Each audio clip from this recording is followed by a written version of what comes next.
Hello दोस्तों, watch out के episode number 4 में आपका स्वागत है। आज की कहानी उड़ीसा के एक छोटे से गांव ढेलुआ की है। लोगों का कहना है कि यहाँ से बहने वाली नदी प्रेत वादित है। इस नदी में कई लोगों ने अपनी जान गंवा दी है।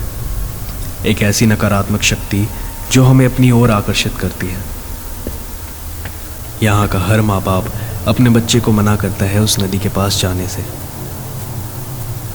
आज की कहानी उसी नदी से जुड़ी हुई है, उसी नकारात्मक शक्ति के बारे में है। कहानी शुरू करने से पहले मैं आप सभी को बताना चाहूँगा, इस चैनल की सारी कहानियाँ वास्तविक हैं, काल्पनिक नहीं। इन पे विश्वास करना या ना करना आपकी मर्जी है। बात है 2003 की। इस गांव में रहने वाले दो दोस्तों की। उनका नाम चंदन और हितेश। इन दोनों के बीच गहरी दोस्ती थी। दोनों सुबह उठकर नदी में मछली पकड़ने जाते और फिर पास के कारखाने में मजदूरी करते। जिंदगी खुशहाल थी। एक दिन की बात है, चंदन रात को कारखाने में काम करने के बाद अपने घर आकर सो रहा था। तभी उसके घर हितेश आया और उससे नदी चलने को कहने लगा, मछली पकड़ने के लिए। चंदन ने ये कहते हुए उसे मना कर दिया कि वो रात भर काम करके थक चुका है, आज वो नदी नहीं जाएगा। ये सुनकर हितेश वहां से चला गया। पर आपसे एक बात कहूं, वो हितेश था ही नहीं। हितेश तो अपने घर पर सो रहा था। कुछ देर बाद हितेश के घर पर चंदन आया और उससे नदी चलने को कहने लगा। हितेश ने बात मान ली। उसने चंदन से कहा, मुझे कुछ काम है, तू आगे चल, मैं बस अभी आया। कुछ ही देर में हितेश ने अपना काम खत्म किया और जाल लेकर नदी की ओर चल पड़ा। नदी की ओर जाते वक्त रास्ते में ही चंदन का घर पड़ता था। हितेश ने सोचा, एक बार देख तो लूं चंदन नदी गया या नहीं। हितेश जब उसके घर गया तो उसने देखा चंदन तो बाहर खटिए पे गहरी नींद सो रहा है। जी हाँ, हितेश के घर जो गया था वो चंदन नहीं था।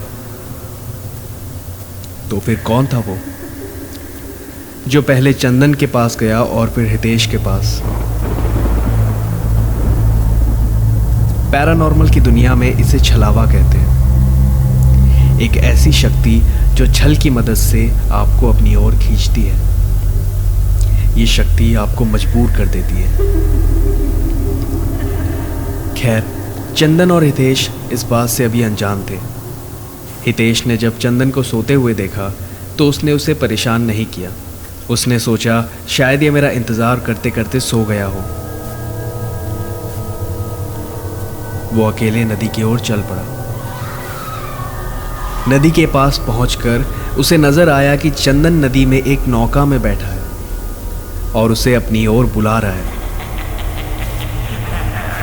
यह देखकर चंदन चौंक गया।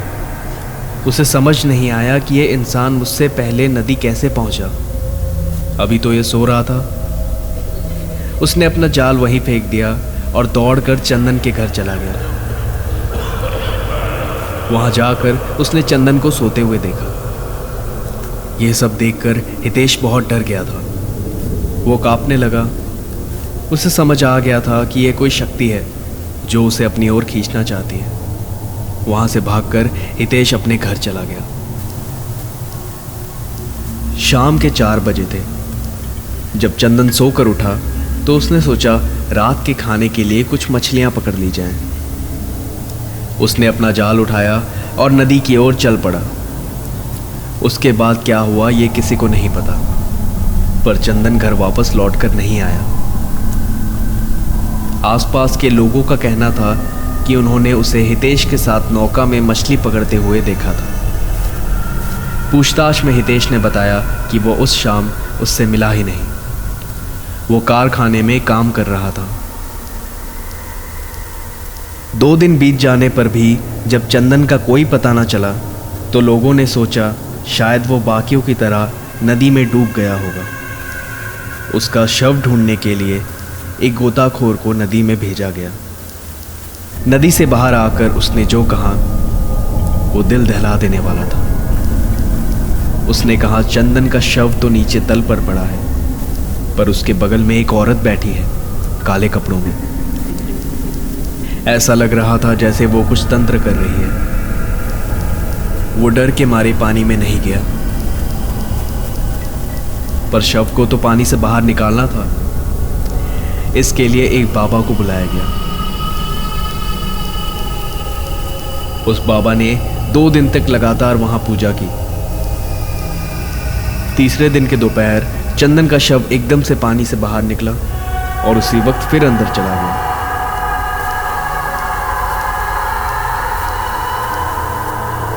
कुछ देर बाद उसका शव तैर कर किनारे पर आ गया।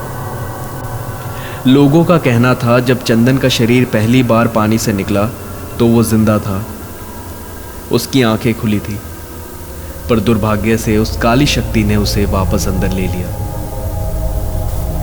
दिन हो या रात, आज भी उस नदी में लोग जाने से डरते हैं। वो रहस्यमयी शक्ति ऐसा क्यों करती है, आज तक किसी को पता नहीं चला।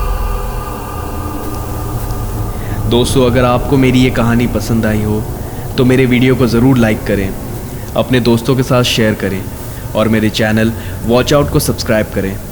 मैं ऐसी ही और कहानियाँ लेकर आपके पास जल्द लौटूंगा। तब तक के लिए be safe. Her her Mahadev.